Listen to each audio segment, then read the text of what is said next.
I will open the extraordinary council meeting for the 7th of December. We will start with our karakia, so we will all join in. Let's go. Whakataho. Ki te tonga, kia mā, kina ki uta, kia mā tara e atakura. E hauhu, ti hei, mauriora. Thank you. Reminder, we are being streamed. We've got apologies from Councillor Waddle, Councillor Johnson, Councillor Ford and Councillor Nalo. And online we have Councillor Wehappy, Councillor Hayward and Councillor Philo. So I'll move the apologies, seconded by Councillor Trillin. All those in favour? All those against? Carried. I haven't had any conflicts of interest declarations, no, and no notifications of extraordinary business. So we'll move to our report, 5.1, that we endorse the local government paper. I'll move it to put it on the table, seconded by Councillor Duncan. I'll hand it over to Wendy to start with. Oh, my chair's recommendation, sorry, I didn't read it out for you. I think you've all had a copy, but it's receive the report, agree to endorse the future local government outcome paper, and that's A, build a new system of local government that's fit for purpose, B, build the country's tax take between central and local government.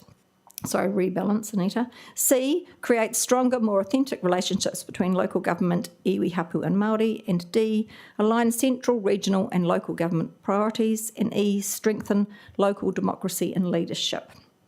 3, agree to delegate the Mayor the power to vote at the local government special annual general meeting on the 11th of December in line with Council's position on the paper.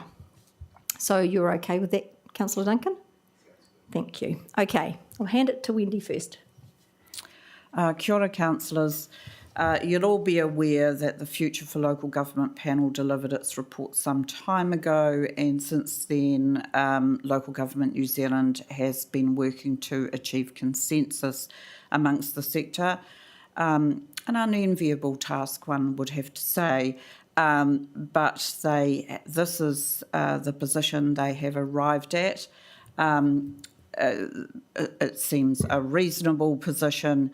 The only question, I suppose, which is a little unknowable, is the status of the panel's report for the new government, and that will be revealed in the fullness of time. But this is a standard report that has been provided across the country for councils to consider, so that respective mayors can go to the special general meeting and vote.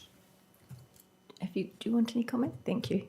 Through the chair, the chief executive, I think, sums up well, so I have nothing to add there. Happy to take questions. Okay, thank you. Has anybody got any questions? No hands rising. Oh yes, Councillor Trillin. Just a quick comment, actually, just to say, endorse this, will be supporting it, and particularly in the context of what we're seeing in the Board of Public Service at the moment, I think it's particularly appropriate that we double down on the fact that we in Porirua and across local government have very good relationships with iwi, that's something we celebrate, and striving to create a stronger and more authentic relationship between local government and iwi, hapu and Māori. We're already leading in that space, so let's keep on doing it. So just want to endorse that, and so obviously I'll be voting in favour of this. Thank you. Anybody else? No, I do agree with you, Councillor Trillin. C sends a good signal. It'll be interesting to see how it goes for voting on Monday.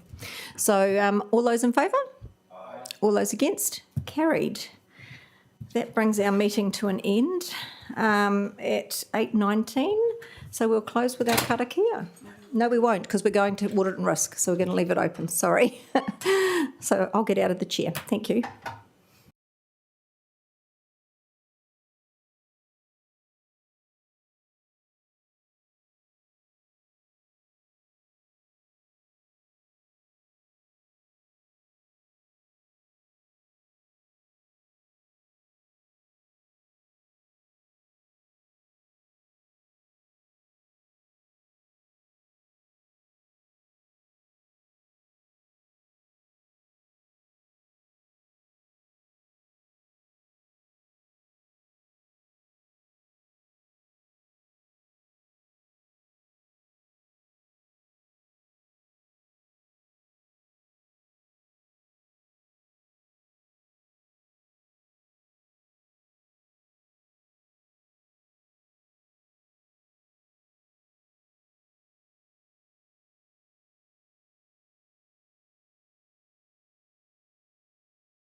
Good morning, everybody. It's now 8:30, so if I can call this final meeting in 2023 for the Audit and Risk Committee to order. So we've said the karakia as part of the extraordinary council meeting, so straight into apologies. We've got a number of apologies this morning. Councillor Johnson, Councillor Waddle, and we've got apologies for the Mayor having to leave early. And we welcome Councillor Philo on Zoom, so we can see and hear you. Well, we will hear you in due course. So I will move that those apologies, both for non-attendance and lateness, be accepted. It's been seconded by Councillor Duncan. All those in favour, please say aye. Aye. Contrary, carried. I'm not aware of any public participation. And as always, just draw attention to the importance of conflicts of interest and keeping our personal registers up to date. I just ask, is there any conflicts on today's agenda that anyone wants to draw to our attention? Silence is assent, so thank you for that. I do not have any notification of extraordinary business. So on to agenda item 6, which is the confirmation of the minutes of our meeting held on the 12th October. Are there any corrections to those minutes that were in our papers?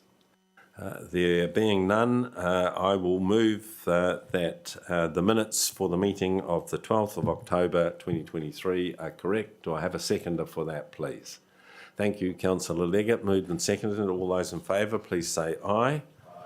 Contrary, carried. Agenda item 7, the reports. The very first one that we have is the Health and Safety Quarterly Report.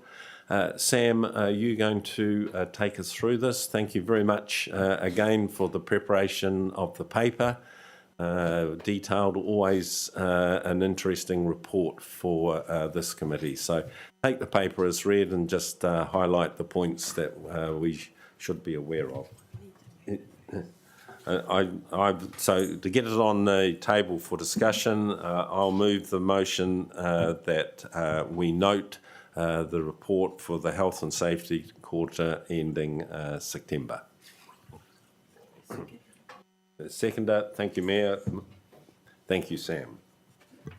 Morena Koto. Through the chair, I take the report as read and note 3 key things out of this report.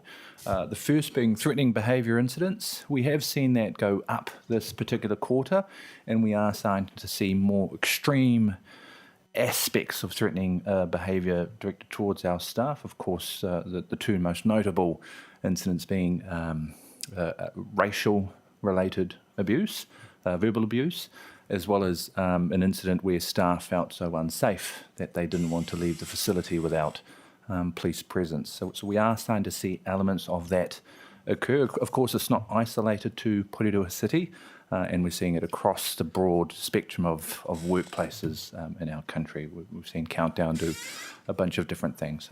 So that's the first key thing. And we are undertaking a few workshops with some of our staff, our frontline staff, to kind of do risk assessments to understand what other risks there are in this space and what we could do more of, or what we could refine more of our processes, say if our emergency procedures are good enough or if they need more refinement. So that's the first notable aspect of this particular report.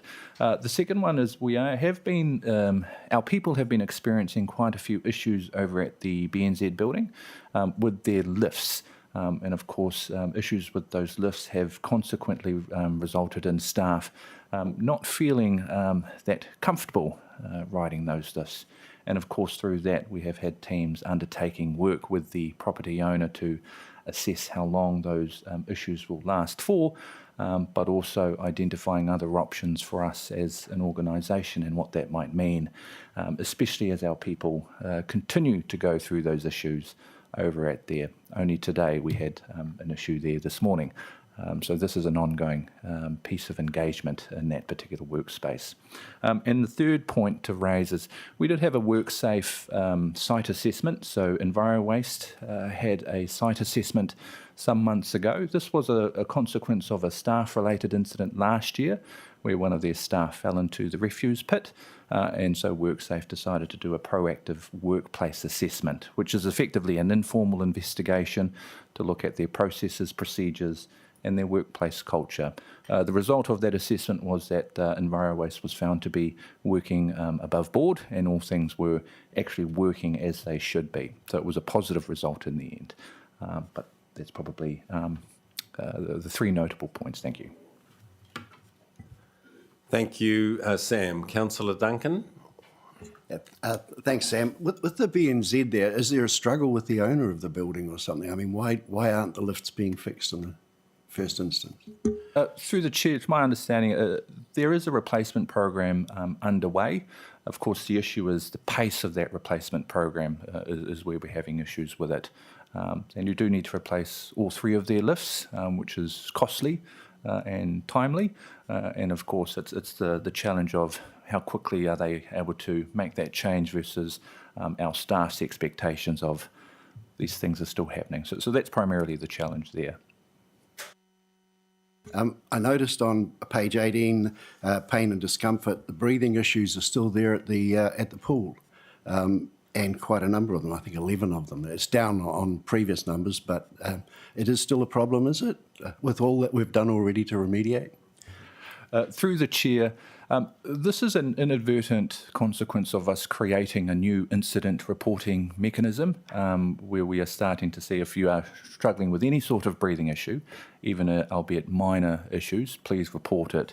And we're starting to see a lot more of that. Somewhat a rod for our own back, but it's ensuring that we're capturing the incidents as they are reported. Of course, it's how they are feeling and what's impacting them. But primarily, all of those incidents that have come through, our environment is working as it should be. Every breathing incident is assessed against the water quality, the chlorine levels, all of the contributing issues that came through the breathing report. So we check to make sure that those aren't factors into that, which in all of these cases haven't been the case. But of course, we can't deny the swimmer the fact that they are feeling this particular issue. So it's Councillor Leggett. Oh, sorry, just back to the BNZ. So have any other tenants in the building raised the issue, and are we liaising with them in terms of through the chair, yes, there have been issues by other tenants, and yes, we are working in tandem with some of the other tenants in this problem. Felicity. Thanks. And thanks for a usually really fulsome report. I just wanted to note the inclusion of the health and exposure monitoring since the last report. That's really good to see. I did just have a question about the times for the trial evacuations. So the report says how long it took, but I don't know whether that's good or bad, what the expected times were. So, yeah, just wondering. Oh, through the chair, we can look to include that. Of course, through these trial evacuations, they don't provide what good looks like, but of course we can build a bit of an average over a period of time to say what our average evacuation times are and work with Safety First to say actually what is the ideal time that we should be evacuating. So we can include that in the next report. Yeah, so because 4.5 minutes, what's your target? Thanks. Thanks, Felicity. Sam, the threatening behaviour issue that you raised, it is concerning to see that increasing. And I think there are enough signals in the last few weeks to indicate that could possibly get worse during 2024. And I'd just like to think that you're doing sort of all that's possible to, equip the staff with the tools to deal with that. And to give them the support and for them to know exactly what to do to extract themselves from potentially dangerous situations. So And it's not isolated here in this part of the country. I'm hearing all over the country this is exactly the same issue, and it's quite worrisome. So.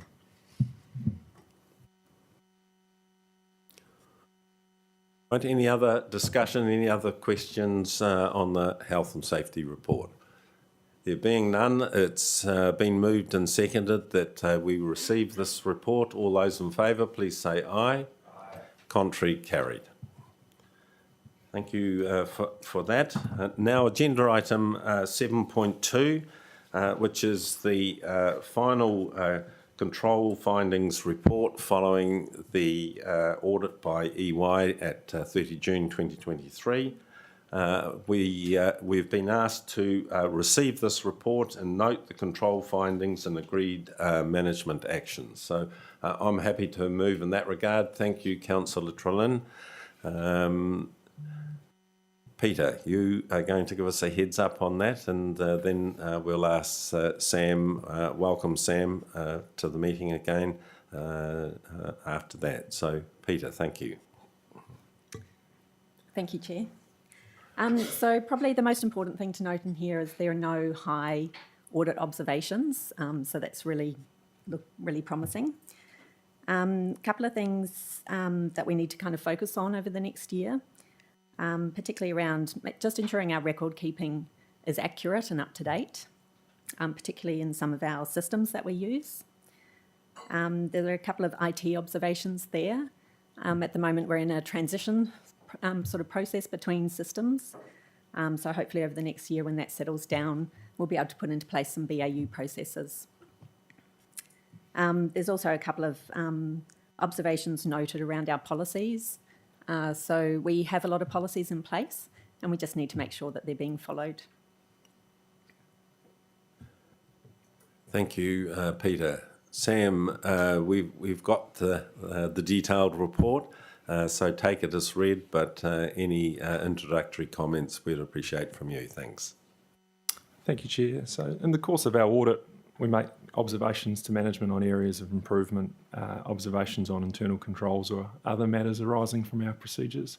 So sometimes these don't impact the overall conclusion on Council's annual report, but this document's an opportunity to formalise those with management, make recommendations and management to consider those and determine what actions. And this forum's about giving the committee visibility to those and the progress of those we'd made previously. So there's a summary on page 28 of the papers. Council's made pretty good progress, closing about 2/3 of the matters brought forward from 2022. As Peter noted, and you may recall as we concluded the annual audit, I reminded the committee of the context Council's had for the last couple of years. There's a range of internal and external factors that impact the workload, being staff change, water reform, COVID-19, the level of valuations. So all these can impact busyness and can lead to observations we make around housekeeping matters, but it's important that we have an ambition to act on these recommendations where it's agreed that that's appropriate. Pleasingly, we were able to close the sole high matter, which related to the qualification of your service performance in respect of water complaints. There's a related moderate or medium matter around just embedding good processes. So there was a lot of work as we concluded the 23 audit to go, we've got enough that a qualification wasn't required, but really there's some follow-on steps for Council to build out from that to make it BAU. And as Peter alluded to, there's a number of IT-related observations. These principally relate to the controls that support Datascape, which is nearing the end of a transition program. But we all understand that IT is ubiquitous in modern enterprise, and in particular, we take for granted our ability to rely on system-enforced controls, but we all know that where that can go wrong, it is only good as the things would currently preclude us from relying on Council's IT controls and in turn the business controls they support. So thematically it's a takeaway on how do we work back to a place where we could test those controls in the new environment at a date in the future, and that's really an opportunity for us to be more efficient in our audit, reduce the hours and the cost to Council. So I think a really important ambition. But they were really the key highlights for me. There's a subsequent report from Phyllis on RAM where there's some crossover with some of our observations, but happy to take any questions from the committee. Thank you, Sam. Just before opening it up for discussion, I'd like to make sort of 3 points. Firstly, those that have been on the committee for some time may think that there is a longer list of points in the EY report this year. We shouldn't be alarmed by that. That doesn't mean things are getting worse. And the key reason for that is that Sam and his team and the work they were required to do this year had to follow a new audit standard.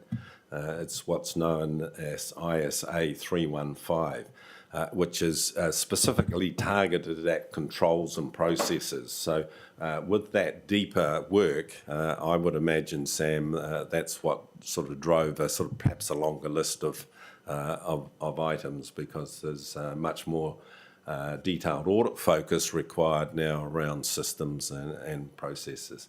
But in saying that, this is a really useful exercise. Audit isn't generally set up as a value-adding process. It's a compliance process, but this is one opportunity that the auditors can share their independent findings and put them in a document such as this for council to reflect upon and, if considered appropriate, to sort of make changes. And the third point that I'd make is that the council management team and finance in particular have been excellent in the way that they have responded over the years to these points. As Sam alluded to in his comments, there's been good progress on the points that have been made previously. And that, I can tell you, is not always the case. Quite often, these recommendations that are made out of the audit process are not taken with a level of seriousness. That does not apply here at Porirua. So this is all round a good process with some real value. So thank you for that. Any other further questions, comments on particular points? Councillor Leggett. Sorry, a dumb question. I assume that external contractors don't have access to RAM. It's all our inputs, is it?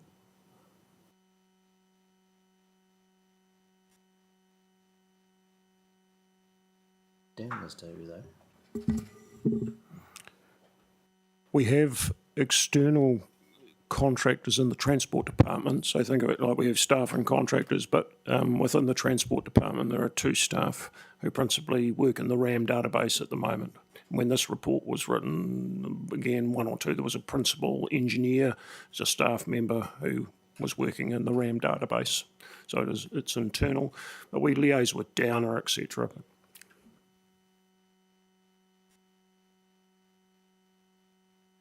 One other comment, just to draw attention to that first moderate risk category issue that deals with the water complaints. Just to highlight the importance of that, it did give rise in the last year or two to qualifications in the audit report. These are never a good situation to have qualifications. Really good work by the PCC team and EY to make sure that we didn't have a qualification last year. But I think this recommendation is really important, isn't it, Sam, to ensure that there's a continuation of that work and we don't get a qualification coming back on the handling of those complaints. So anything further you want to add on that, Sam? No, that's exactly right. Part of the 2023 audit was after the fact. We're able to put the pieces together, and the recommendations really relate to what does Porirua do as business as usual on the way through to embed that progress we made. All right, excellent. Thank you for that agenda item. So it's been moved that we receive the report and note the findings and also the agreed management actions. Been moved and seconded. All those in favour, please say aye. Contrary, carried. Thank you for that. Agenda item 7.3, the risk and assurance update. And again, we've been asked to receive this report. I'm happy to move in that regard. Do I have a seconder, please? Thank you, Councillor Duncan. So, Phyllis, thank you for your detailed paper in this regard. In fact, this is the first of 2 or 3 agenda items where we're going to have you talk us through. So, again, take the paper as read and highlight the matters in there that we should. Kia ora koutou. To the Chair, just a few matters to highlight. In terms of the audit work program, we are progressing on track so far, and I don't anticipate any problems in terms of completing the approved program from this committee. In terms of follow-up on audit recommendations, in this paper, I've included quite a bit more information about project management and the progress to address some of those areas. This is as a request from the last meeting where we wanted more detail. And I'm really pleased to say that we've done quite a bit even in this short time since the report was issued.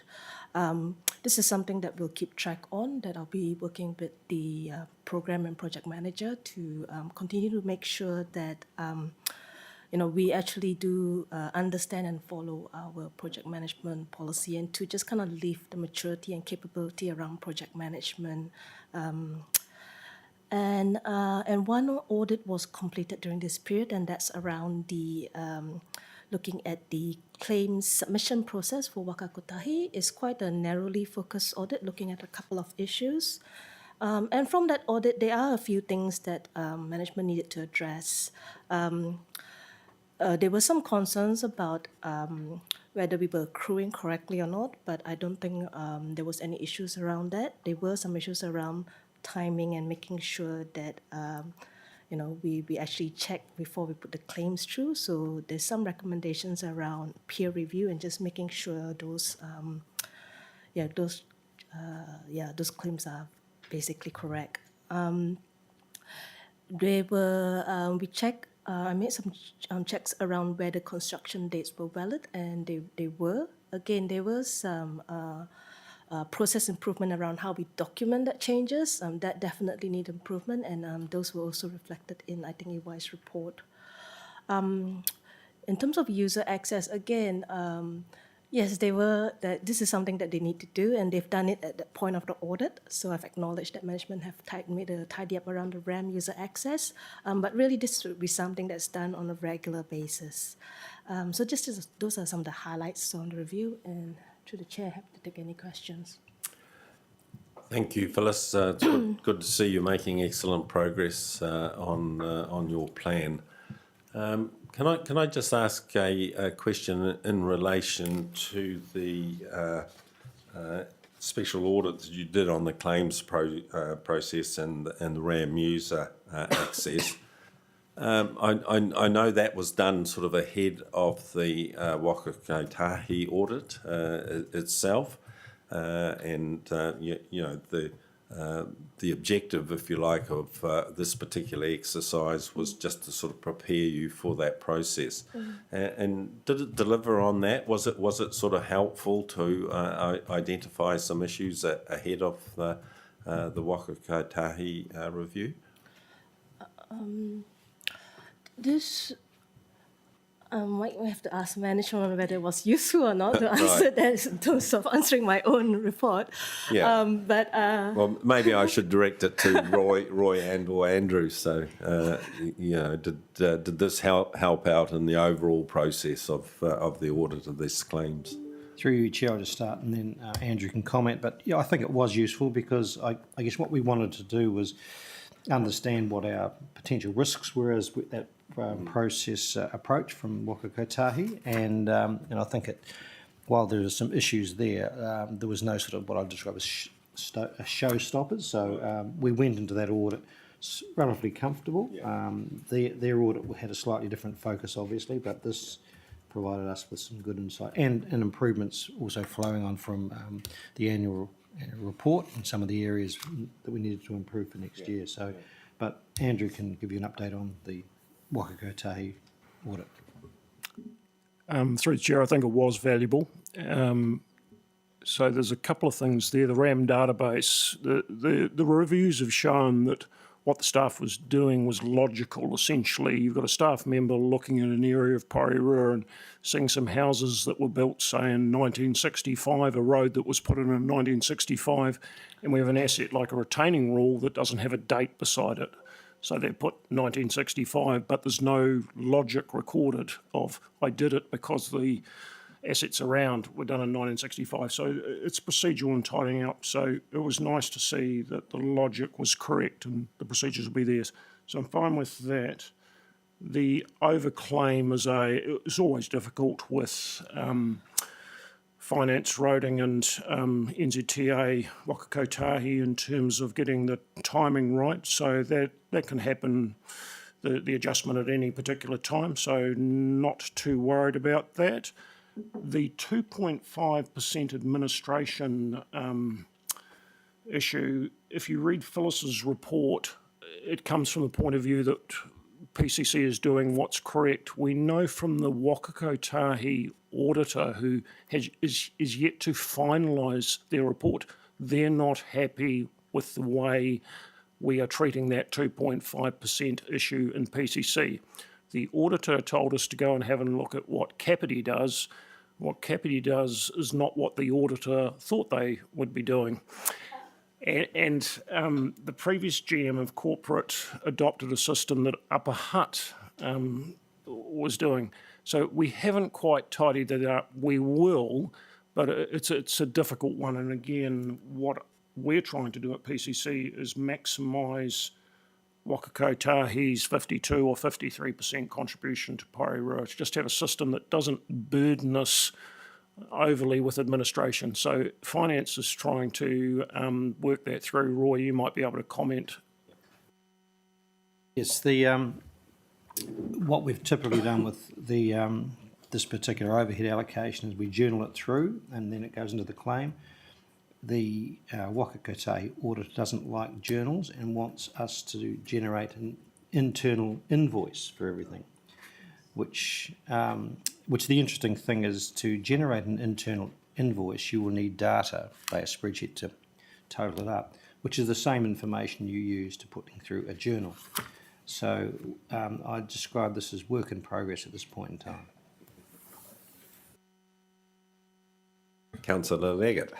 Sorry, just going back to project governance, I assume that, it's another dumb question probably, the infrastructure steering group does not have common members with the project steering group. Through you, Chair. The infrastructure, talking about the project, establishing the project infrastructure steering group. We're looking to establish that, and at this stage or re-establish that, and at this stage it would be the same members as the procurement steering group. Is that your question? Through you, Chair, if I could just add. So what used to be we set up an infrastructure steering group, which used to follow on from the procurement group meeting. So in fact, what we would do at the infrastructure group is to have a look at where each project was at in terms of design, consent, etc., to see, so we could forecast what the outcome was likely to be in terms of cash flow and also carry forwards for capital. And obviously, the procurement group is when it gets to that point when they're actually going out to tender and contract. So the infrastructure group comprised the GM of infrastructure, corporate services, and one other GM. So I'm not sure why that drifted a little while ago, but we certainly think it needs to come back on to manage our projects. Okay, so it will be set up. Yep. Yep. Fine. All right, the only other comment that I would make is it was great to hear management's comments about the value of that exercise looking at the claims process. That's really important source of revenue for council, a really crucial process, and I think a great use of internal audit resource to, because I don't think that was necessarily in the plan, was it, Phyllis? That was an unplanned audit. So good work to think that this was a worthwhile exercise to do ahead of waka kotahi and to hear the comments that it was valuable. So, congratulations to all concerned. I think that was a very good outcome. All right, no further questions or comments. We've been asked to receive this report on the risk and assurance update. It's been moved and seconded. All those in favour, please say aye. Aye. Contrary, carried. Right, agenda item 7.4, legislative compliance 6-monthly report. Again, we've been asked to receive this report, and I'm happy to move in that regard. Seconder, please. Thank you, Mayor. It's been moved and seconded. So, Phyllis, again, thank you for the paper.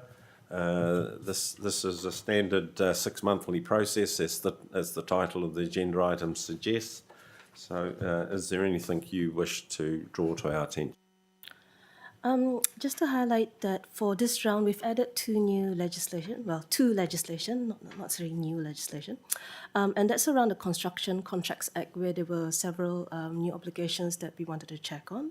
And so that was part of the survey for this round. And also we've added some questions around obligations relating to anti-bribery and corruption, and that's just from a good practice perspective to add as so those two were added in this 6-monthly report. And in terms of non-compliances, a couple of there's a few recurring ones, and these have all been reported through to various other committees like the wastewater, etc., and those are known as. But there are two that is perhaps a little bit newer, and one is around the privacy breach, and that has been addressed. And as you see that's just around ChatGPT and the use of that. So I'm quite pleased that we've taken immediate action around creating a policy and closing up and clarifying how the council would address the use of AI. And the second one is around the submission for a climate change admission report, and that frankly is just something that was just an oversight because it's once every 5 years. So we are working, our management is working on putting in that submission and to address that.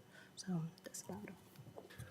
Thank you, Phyllis. Another excellent process, one that's used by the majority of councils up and down the country. Doesn't necessarily get a good rap in that it's sort of seen as sort of quite procedural, and there's quite a bit of information to go through. But congratulations again, 100% participation. I don't think I've ever seen that. 36 people asked to participate, and every one of them did. So that's a credit. And it is really a worthwhile exercise. You've heard me say this before. It's identified this particular time a couple of issues that have been quickly closed out. Really, really good, in particular, to see that Construction Contracts Act in there, because that had some quite significant changes as to the way council needed to deal with retentions. So good to see that that was checked and everything was okay. So I don't get a commission from the people that run this process, but I think it is really worthwhile, and glad it's taken seriously here, because it again delivers some value. Any comments, questions? We've been asked to receive the legislative compliance reports. Sorry, Councillor Bryant. Yeah, sorry, just a very quick question in relation to the Climate Change Response Act and the deforestation around the installation of the pipes at Bothamley Park. I assume that the deforestation that's occurred there is relatively minor, won't have a significant impact from an ETS perspective. Just want to clarify that. I can say that the deforestation was related to putting the pipe, as you know, for the bottom part, and its health and safety and so forth. So nothing excessive. I'm not sure about the actually ETS. There has to be a specified forest to actually qualify. I'd have to go back and check on that one for you, Councillor. Okay, cool. Thank you. Councillor Duncan. Yeah, it was just the Local Government Act non-compliance with the roadway through Winnera there. I mean, there's a long story attached to that, and that's actually costing council a lot of money at the moment, I think. Did the Maori landowners have opportunity to, when we went out to consultation, did they have an opportunity to actually make mention that they own that property? Through the chair, we didn't actually know that there was a piece of Maori land there. It came out through the process of the pathway through a cultural impact assessment that was done. So as soon as the cultural impact assessment identified there were some pieces of road and other areas that the ownership didn't look clear, Porirua City Council was quite transparent about that, and subsequently that's why we've got the Maori Land Court involved and some agents for that land, and we'll work through that process. But it sort of goes right back to the Crown giving the land to Porirua City Council for a road. Yeah, so it's probably a central government non-compliance rather than us. Yeah. But my second one was the public records, the storage for EDRMS there isn't sufficient in the basement. Is a basement a good place to be storing records anyway?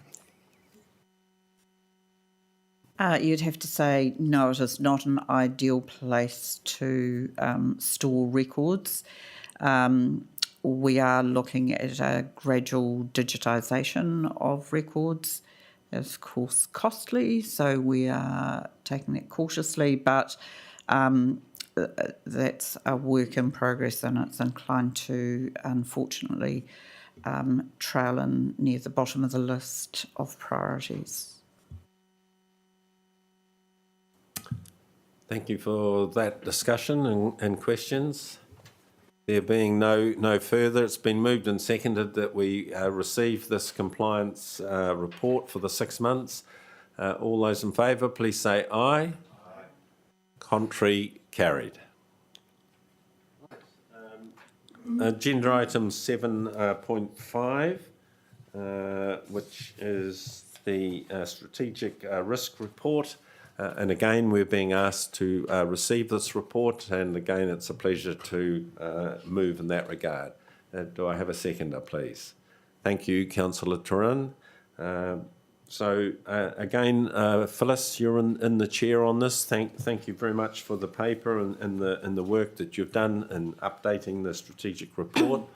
I understand that this has been through the ELT. And has come here for sort of discussion and views as to the updating of these strategic risks. So, again, just lead us through this, Phyllis, please. Thank you, Chair. This has been presented to ELT, and there has been quite a bit of discussions about where the risk sits. So very much open to feedback and comments from this committee and your insights on these matters. Just in terms of a quick summary and highlight, economic pressures is still right up there. I'll just start with that. We have moved it down from the top most right bottom to from almost certain to likely, so it moved a bit, but it's still very much an extreme risk. And that's just reflecting some of the work that we've done internally and understanding what our financial positions are. So we're not saying that the financial pressures is off, it's still an extreme risk, but we are saying that we do have a better understanding of our financial positions, and that the council will make good decisions as we walk through the LTP process over the next year or so. The other areas that have changed would also be in the workforce space. Again, quite a bit of discussions because we are still feeling workforce pressures, but all indexes kind of show that that pressure has eased quite a bit with increased unemployment and easing, and probably in terms of the central agencies, there might be more capacity in the market soon as well. In terms of public health, we've moved that down to something that we are managing as a BAU. So it's moved from high to moderate, and that's gone down to the same levels as pre-pandemic. And again, it's not saying that we don't think that COVID is an issue. It's something that we can manage as part of normal operations, and we thought that kind of pushing that back down to reflect BAU, that we're doing as much as we can, and all the controls that we had in place in terms of good health and safety practices is now kind of embedded as part of BAU, and anyone who is sick is now part of normal sick leave rather than COVID or isolation. So this is some of the highlights to the key movement. Sector change is still very much up there and something that we are dealing with, and as you would read, there's still quite a lot of uncertainty in that space as well. So they're just some of the highlights. And Thank you, Phyllis, and I think you've highlighted the issues where there's three items that have sort of moved down in this update. I think particularly the financial and economic pressures. There's probably different views on that, and also the workforce issue. I think the move of the public health event is probably not quite so controversial or open to sort of different views. But thank you for highlighting that, and let's open this up for discussion. Councillor Trillin. Yeah, thanks. So I actually did just have some clarifications around the moving on the public health event. Obviously bearing in mind that our practices and procedures would have changed dramatically over the last few years, and we're much better adjusted to these things now. But also bearing in mind that despite the fact that we've sort of, as a country, moved on from the fact that we're going through this pandemic, we are still in it. We're still seeing high COVID cases, and I just wonder around things that were highlighted around moving back to standard sick leave for people with COVID, if we're still seeing high uses of sick leave, I imagine, compared to pre-pandemic levels. If we have full confidence, I guess, that the real level of risk does actually sit at pre-pandemic levels, and does that just reflect the fact that our processes are much better now?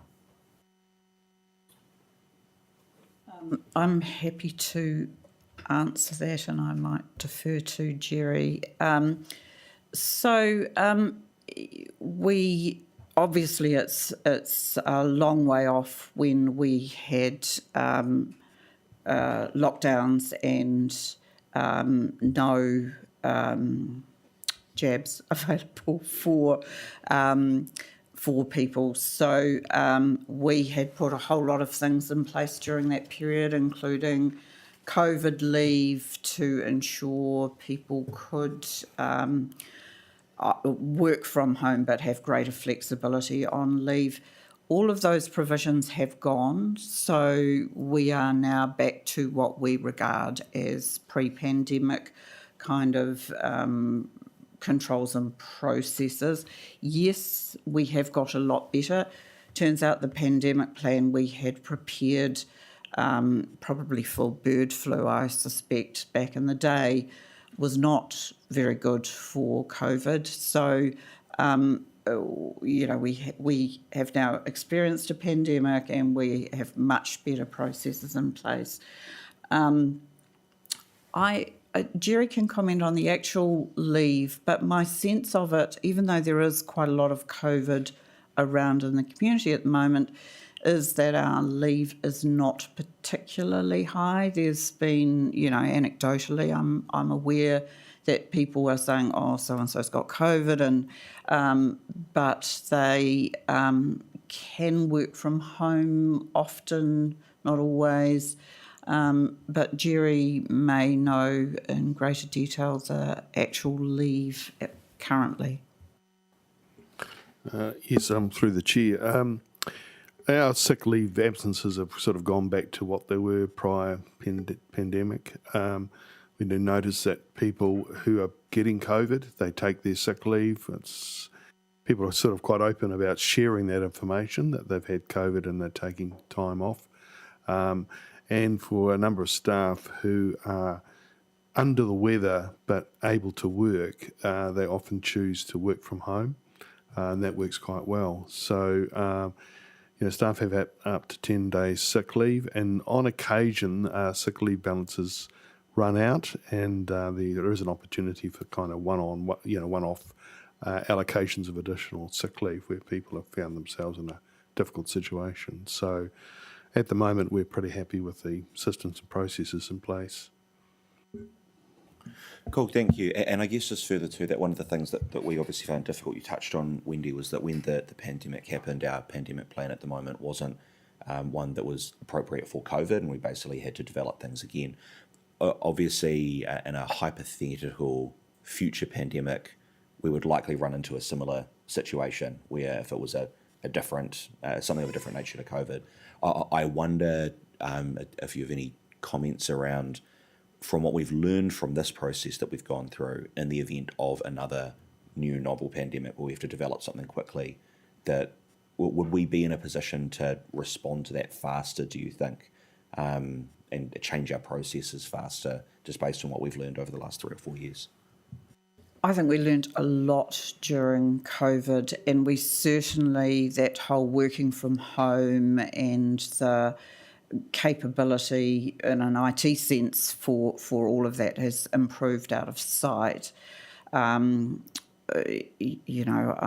remember the initial meetings we had on Skype. Nobody could see me. Nothing worked that well. It was all a bit clunky. And interestingly, how quickly you can scale up when you have to. So, and we learnt a lot also. I mean, you're right, different pandemics will offer different, they'll have different ways of being, contagion, spreading, etc.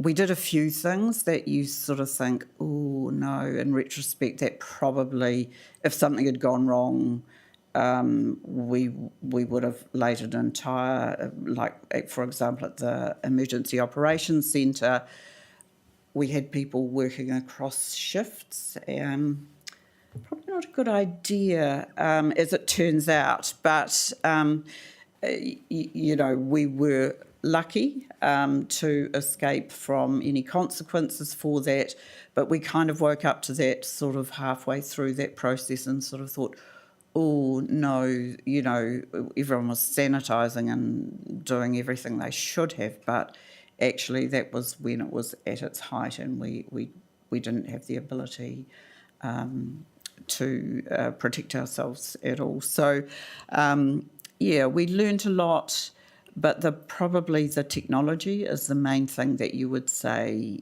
in any pandemic that will be key. So it's keeping an eye on that and keeping that capability at the right level for the organisation. And I did learn a lot about community behaviour, and when people want dog parks closed and when they want them open, and whether they should be closed or open, and whether you should put signs up for it or fencing up. So there was quite a lot of learning for us as an organisation about some of that human side of the pandemic. But I think we're in a much better position. Not to say it wouldn't always be challenging, but Councillor Duncan. With the climate change response and the risks, I see we list sea level rise, storm surge, flooding and inundation. And I think that with the El Nino weather pattern locking in and the temperatures we're seeing over in Australia at the moment, why we haven't got wildfire in there as a risk, because it is a potentially high risk, especially with us now setting up SNAs throughout the city. I wonder what our liability is if a fire is generated in one of those SNAs and it damages private property. Are we liable there? I wouldn't have thought so. But do you agree that wildfire should be actually put in there as a risk? Wildfire has been raised with us as a a risk that we should be considering, and we certainly can include it. I'm looking at Phyllis here. It could be part of like a public health event, let's say. So what we have looked at is, for example, the not so much a wildfire, but let's say a fire in a landfill, chemical fire or something that creates more of like smoke and hazardous substance. I think that would be where the hazard is as opposed to wildfires. But we could look into that. I think part of that will also be covered under emergency management response in terms of how we deal with that. So the plans would be around that. So the controls would be similar for, not so much like natural disasters in that, but the controls would be similar around having our EOC set up, the training and scenario, which I do know that we looked at. Interestingly enough, one of the focus right now is not so much fire, but drought, lack of water. I think that would be a more realistic scenario for Porirua at this stage. And that's also something that I'm aware that the VREMO and EOC is planning for and looking at scenarios on how we deal with in that situation. One other thing was on page 89, it talks of the risk of major infrastructure failure, forced revocation without adequate information. How likely is that? I can't see of any instance around the city where that's likely to be a problem for us, is it? Major infrastructure failure is listed as unlikely at the moment. So yeah, unlikely. That's where it's rated at. And the last thing was page 90, natural disasters, talking of an 82% chance of an 8.2 magnitude earthquake in the next 50 years. What research is that's brought that about? So one of the things we're doing, and that might be covered in the next paper on insurance as well, is a loss modelling. So we might update that. To be honest, I don't know exactly where that figure come from. It's an interesting point you make, because in the insurance paper that we're going to look at, it actually talks of no chance of that in the next 500 years.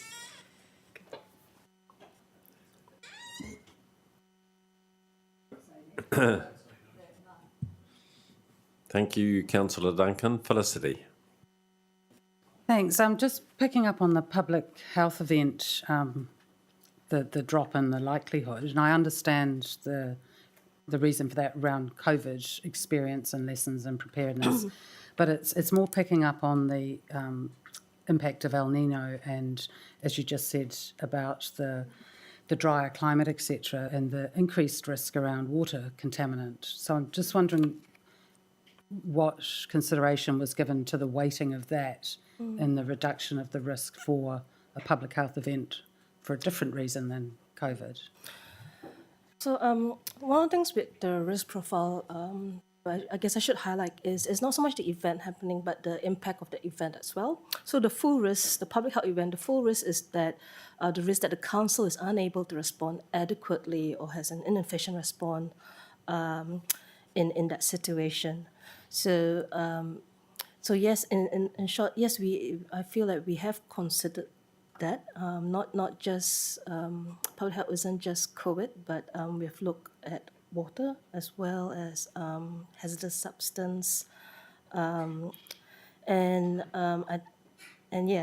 yes, in short, we've considered that, and I think that rating should include that unless there is thoughts around otherwise in terms of our controls. So you think that it's unlikely that will happen?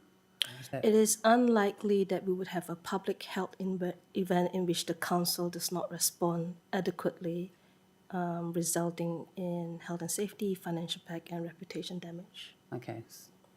So you've done all the scenario planning about how you'd respond in a water... Yeah. So it's not just the event happen. Yeah. So the event happened and... Yeah. And so you're confident. And, so that's what I was really looking for. Yes. Phyllis, can I, as no one else has spoken on the financial and economic move, I just wondered whether that was the right time to be doing that. It does appear that interest rates are going to remain stubbornly high. throughout the next year. The exercise of putting the long-term plan together, and that's our next agenda item. We will hear is a delicate balance between levels of debt and rate increases and capital projects. So there are some very strong financial and economic challenges there. So I'm not suggesting you change it, but just keep a watching brief on that. I think personally I wouldn't have moved that one down just yet, and perhaps sometime next year would be in a better place to assess that. So it's still in the extreme column in terms of the impact or the consequence, but whether it's likely as opposed to certain. So just a different sort of personal view. So. Any other comments, questions? This is an excellent exercise. The reporting of it is very clear, enables us to sort of focus in on the movements of these risks and identify them. So thanks again, Phyllis, for your work. So it's been moved and seconded that we receive this report. All those in favour, please say aye. Contrary, carried. Right, agenda item 7.6, LTP, those very difficult three letters for all councils at this current time. It's entirely appropriate that we get an update at this point, because the time that we come to the next meeting, the LTP is likely to be out for consultation. So we've been asked to receive this brief report that highlights where things are at.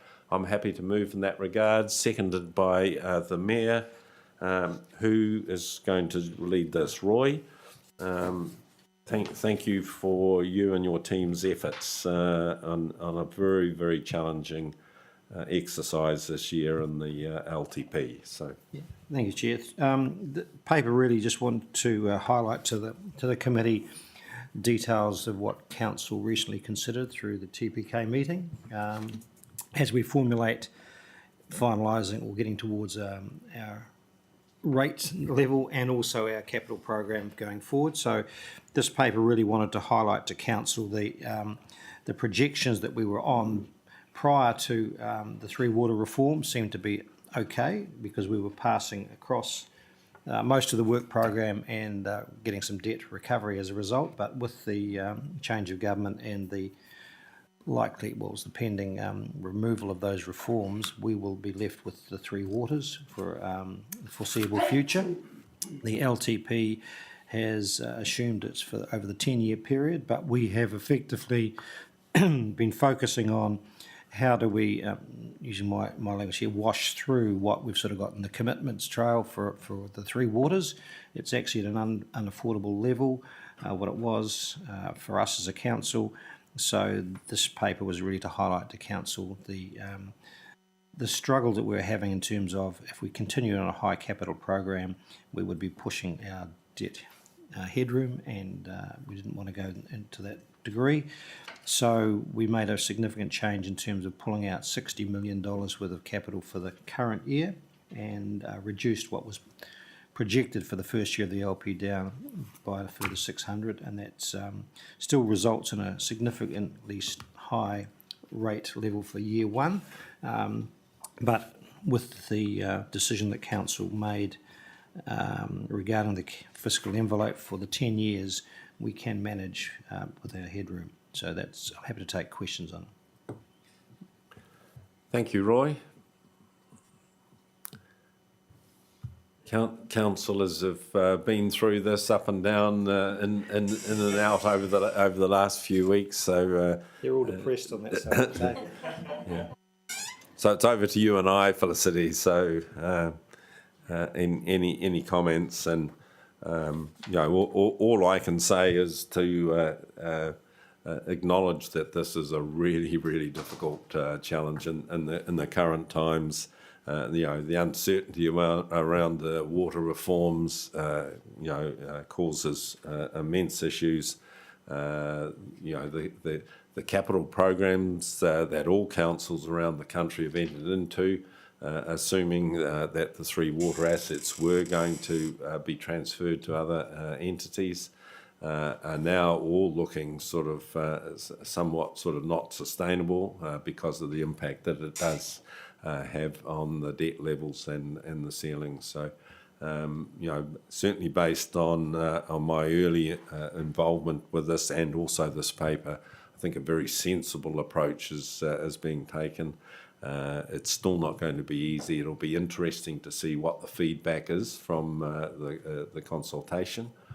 And whether you are in fact being able to sort of pick up and run with that. So I'm sure that we will get a future opportunity before the plan is finalised at this committee to input into it. But all I can say is I feel your pain.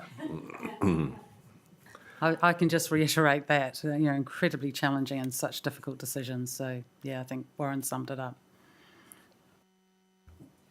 So just to indicate on the way through, Roy, and I know I don't need to say this to you, that you know this, if you feel that there are any aspects as you work through the plan that you would like, to call the Audit Risk Committee together in an out-of-sequence meeting to discuss this, really happy to do that. So I'm sure the members of the committee would be happy to come together and do that too. So thank you for that update. If there's no further comments, been moved and seconded that we receive the report on the LTP update. All those in favour, please say aye. Contrary, carried. Agenda item 8 is I will move that or recommend that the public be excluded from the following parts of the meeting. We have an agenda item that requires this to be done in public excluded. So I'm moving that. It's been seconded by Councillor Leggett. All those in favour, please say aye. And we need to just add that Sam Nicole from EY, and I understand we have a visitor, Cecilia from Aon. And we have another Aon executive that's on Zoom, Annie. So if we add those people, so happy to have that. So all those in favour of that resolution, please say aye. Aye. Contrary, carried.